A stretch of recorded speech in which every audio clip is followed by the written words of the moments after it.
everyone, myself Khyati Vyas from JNP English Medium Saraswati Group of Education. Today I am conducting this session for grade 6, subject is SS. We are dealing with chapter number 1, introducing history, and this is my session number 2 for this chapter. Before I start today's session, kids, let us have a quick recap. What did we learn in our previous session? I introduced you to the chapter.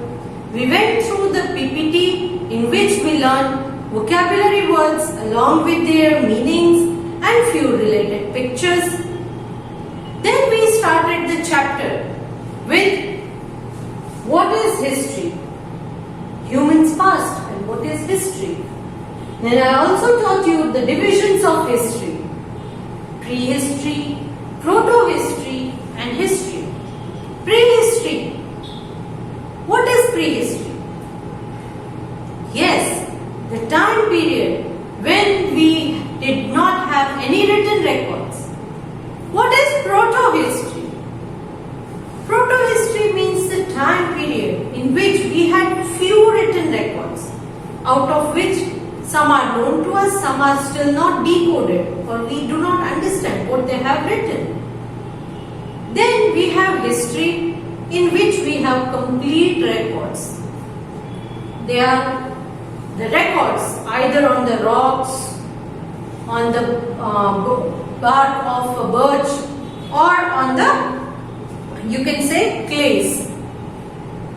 So we have all written records.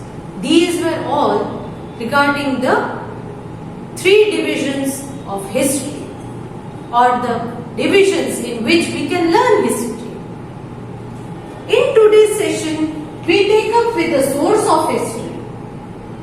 There are two types of sources of history, as we have also learned in our previous grade: archaeological and literary sources. Archaeological sources means not the written records.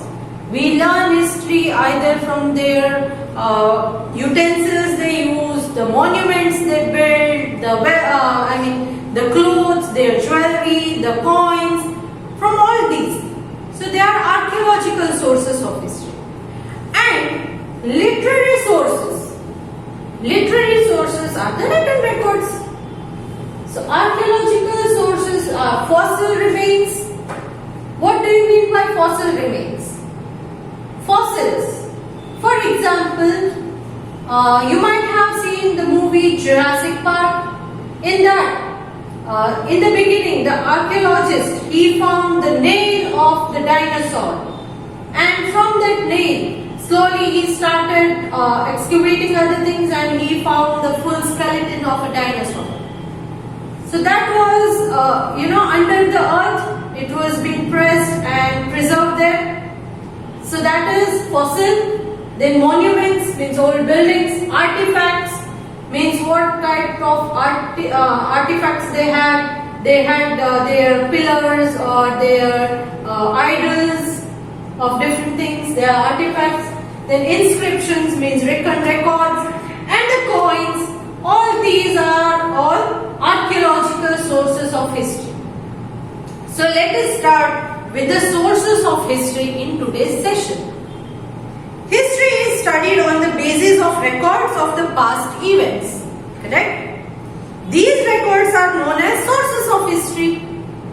Past events, anything related to past event, if you read the record, then it is called a source of history, because it gives you information regarding the past. So it is called a source of history. The scholars who studied the past using various sources are called historians. So the people or the scholars, those who have studied about the past events, they are called historians. What are they called? Historians. They explore clues and materials left behind by the people in the past. So any clues or any material which they find, which they feel that it is related to past, they make a detailed study of that and find all the information regarding that thing. With the help of clue, they start finding out regarding the information of the past. The source of the period can include fossil remains, bones, remains of settlement, monuments, utensils, pottery, tools and implements, literature and written records, paintings, inscriptions, edicts and coins. All these things give you information regarding the past. So they are all called the sources of history. Broadly, we can divide the source of history into two groups. They are archaeological sources and literary sources. So sources of history can be divided into how many groups? Yes, they are divided into two groups. They are archaeological and literary. Now let us start with the archaeological sources. So, I have already explained to you what do you mean by archaeological sources. So can anyone just once again blush up? What do you mean by archaeological source?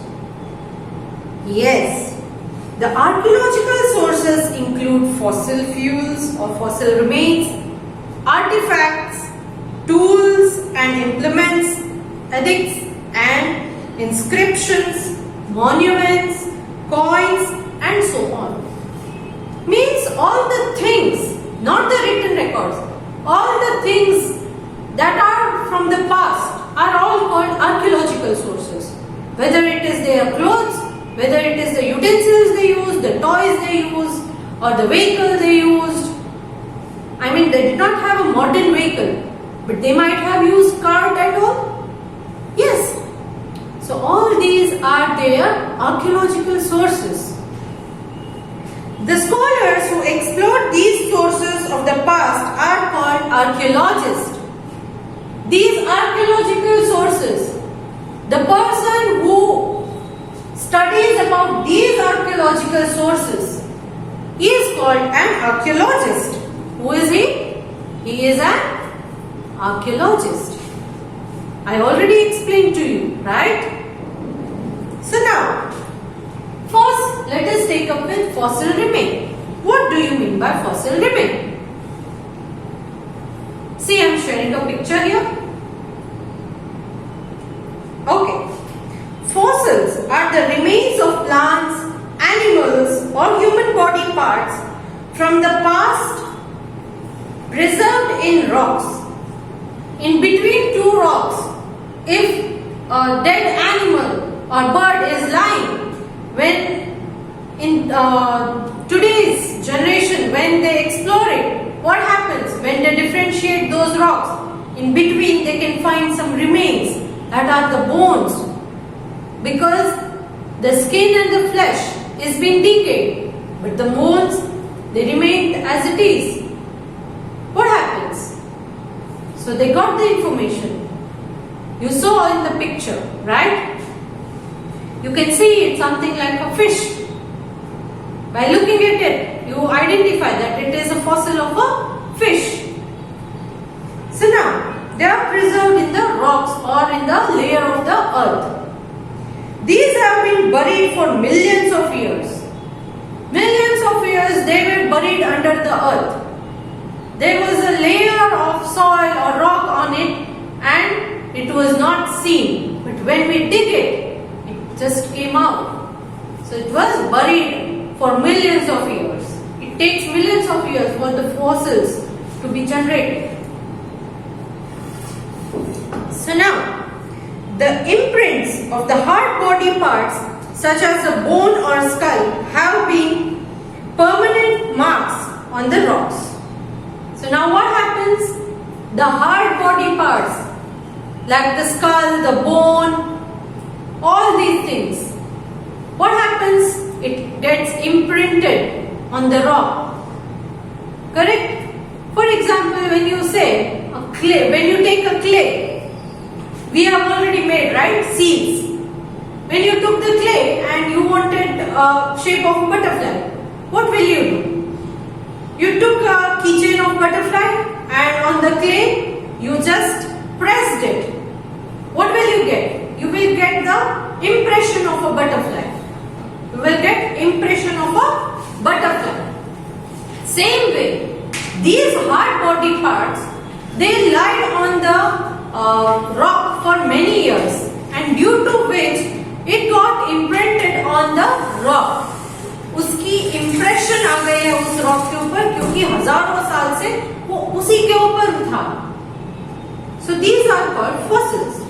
Fossils are the main sources of information for many species of plants and animals that have become extinct. For example, dinosaurs.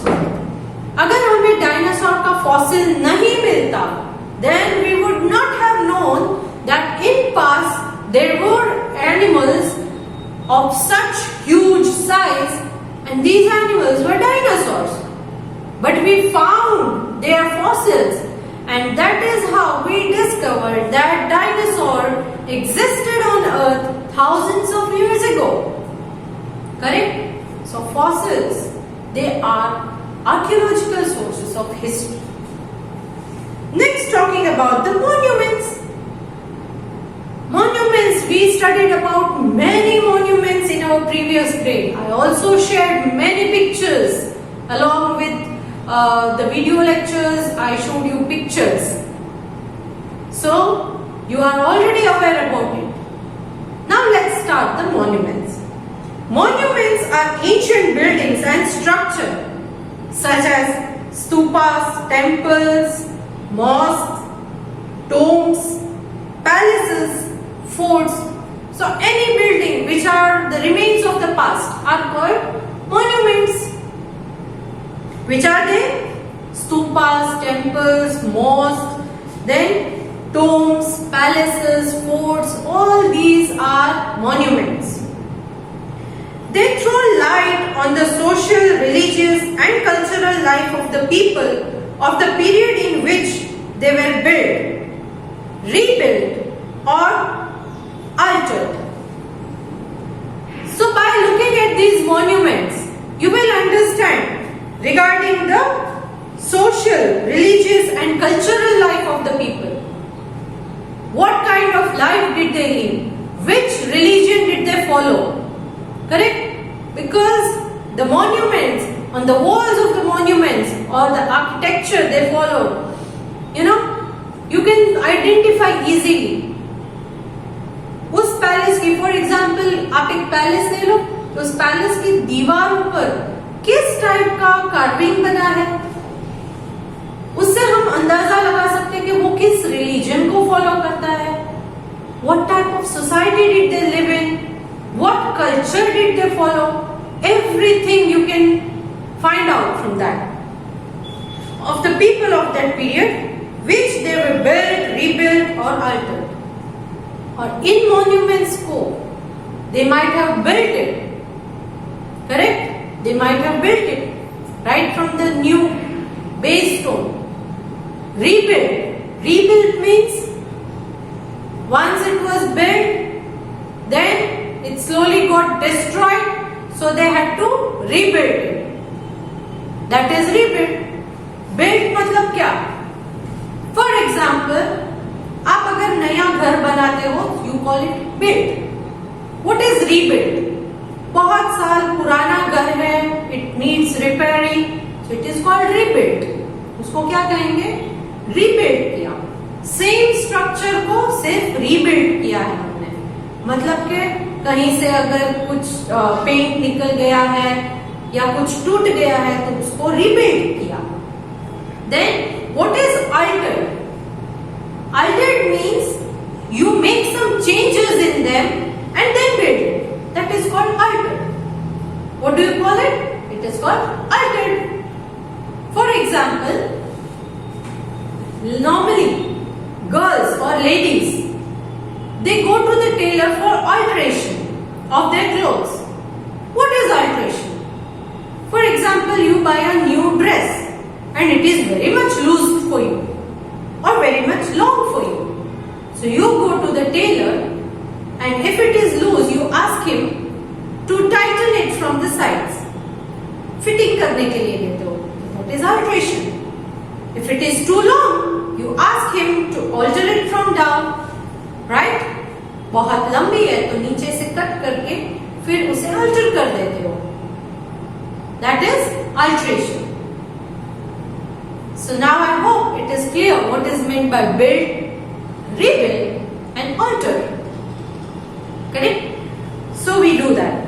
They also give an insight into the architectural style that evolved during their period of construction. When you look at the building or when you look at the monument, you also get an idea what type of architecture was followed at that period. Right? So monuments are very, very important. For example, Sanchi Stupa in Madhya Pradesh. Sanchi Stupa in Madhya Pradesh is an important Buddhist monument. Buddhist people, they have very much importance of this Sanchi Stupa. The stupa's design and material tell us that it was originally built of bricks during the Ashoka's time. When you look at that Sanchi Stupa, you understand that it was built during the Ashoka's time with the help of bricks. It was expanded and rebuilt with stones during the Sunga period. Later, during the Sunga period, it was rebuilt with the help of stones. Maybe it was, something might have got destroyed. So they rebuilt it with the help of stones. Initially, it was built by bricks. पहले ईंटों से बनाया था. Then stones, पत्थर से बनाया गया.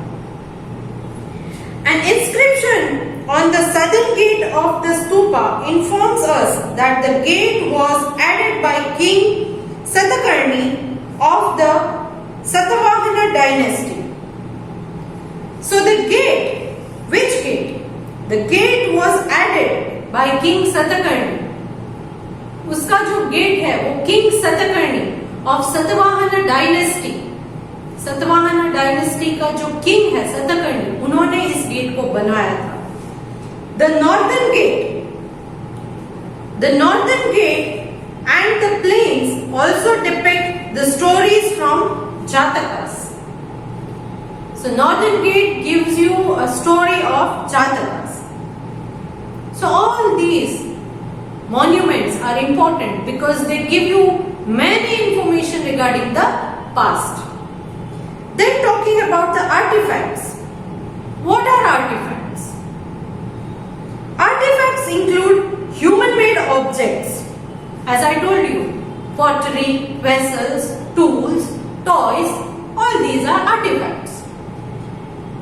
So artifacts include human-made objects such as seal, toys, tools and implements, ornaments and pottery have been found at various archaeological sites. Archaeological sites means those places from which we get some remains of the past. किसी भी जगह से अगर हमें कुछ भी past से related कोई रिमेन मिलता है तो उस जगह को आर्कियोलॉजिकल साइट कहा जाता है. So there are so many artifacts that we get from archaeological sites. They tell us about the kind of people lived and their occupation. So these artifacts will help you to know what kind of people they were, what kind of life they led, और what kind of occupation, वो क्या काम करते थे. All this information you get from the artifacts. The artifacts also help us understand the social setup of that time. उस time में किस तरह की सोसाइटी में थिंकिंग हुआ करती थी. You get to know all about that from artifacts. Then talking about inscriptions. What are inscriptions? Inscriptions are the written records engraved on the stones, pillars, clay or copper tablets. Tablets means छोटी ईंट जैसी. वो either clay से बनी होती है या copper से बनी. तख्ती किसे कहते हैं, तख्ती. Correct? So copper tablets, caves and walls of the temples and monuments. So all these inscriptions are written records. I have also shared with you Ashokan pillar last year. The full pillar is inscripted. Correct? Everything is written on that pillar. So in similar way, inscription you can also have an example. When you visit to some new place, there are stones in which they have engraved the specialities of that place. कहीं पर आप नई जगह पर जाते हो तो stones रखे हो, उसमें कार्विंग करके कुछ इंफॉर्मेशन लिखी हुई होती है, या तो उस जगह को किसने बनवाया, कब बनवाया गया. तो they are called tablets. Clay की टैबलेट हुआ करती थी पुराने जमाने में. क्ले के ब्रिक बनाकर उसके ऊपर एनग्रेव करके या इंस्क्राइब करके लिखा जाता था. उसी तरह कॉपर के इंस्क्रिप्शंस हुआ करते थे. So they are on the copper tablets. So all these things we get many information. They are reliable source of information about the history of any period. Reliable means you can believe them, 100% believe them. उसके ऊपर भरोसा किया जा सकता है. Because they are the written records. They are the facts. वो written record है. See, for example, if I tell you tomorrow is a holiday, and next day if I tell you I have not told you, so do you have any proof? No. But if I send you a message that tomorrow is a holiday, now you have the written record that I have told you this statement. अब आपके पास record है. So that is why inscriptions are the written records. So you can completely rely on them. उस पर भरोसा किया जा सकता है. They provide us names of the kings and their administration. अलग-अलग inscriptions में you can find different kings' name and inscription. What the king believed, how was his administration, what were the how were the people in his kingdom. Everything you get information. For example, the Ashokan inscription and the Allahabad pillar inscription, also known as the Prayag Prashasti. Allahabad pillar inscription, it is also known as Prayag Prashasti, gives us an insight on the reign of the Ashoka and Samudragupta.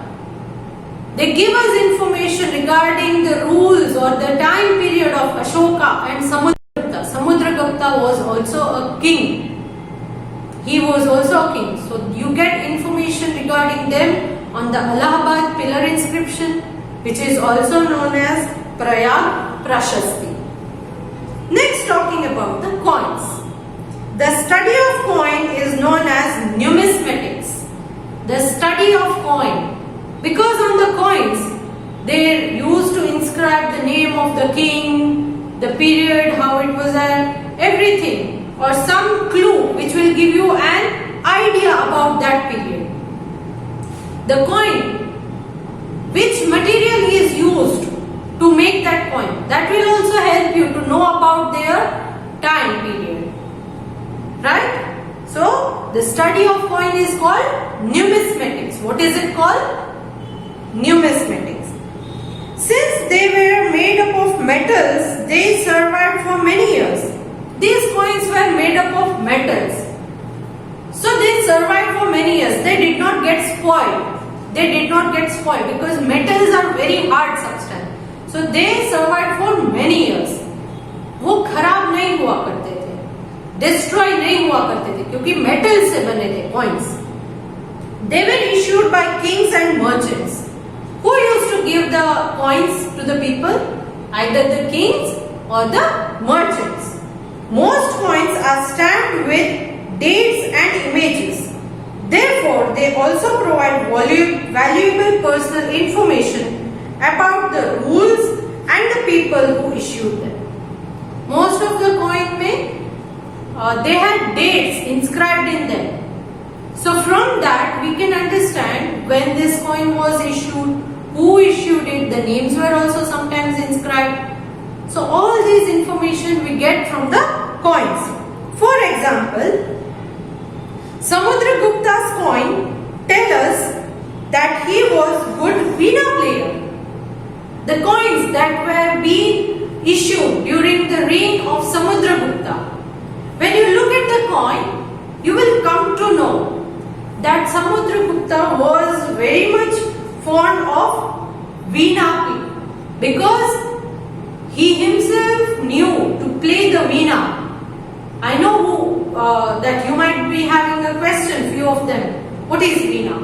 It is a musical instrument. Correct? So he was a very good veena player. So all this information we get from coins. So in today's session we learned regarding the sources of history. Two types of sources of history, that is archaeological sources and literary sources. In that, archaeological sources that we studied in today's session are fossil remains, means remains of the past, monuments, which is related to buildings, etc. Artifacts means the man-made things of the past.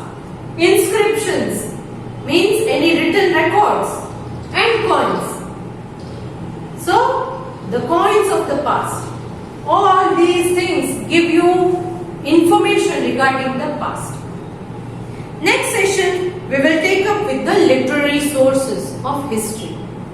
So let me end this session here. I am sending a PDF, that is fill in the blanks based, and I hope you will read the chapter till where I have explained in this video. Okay? Please do your work with good handwriting and no spelling mistake.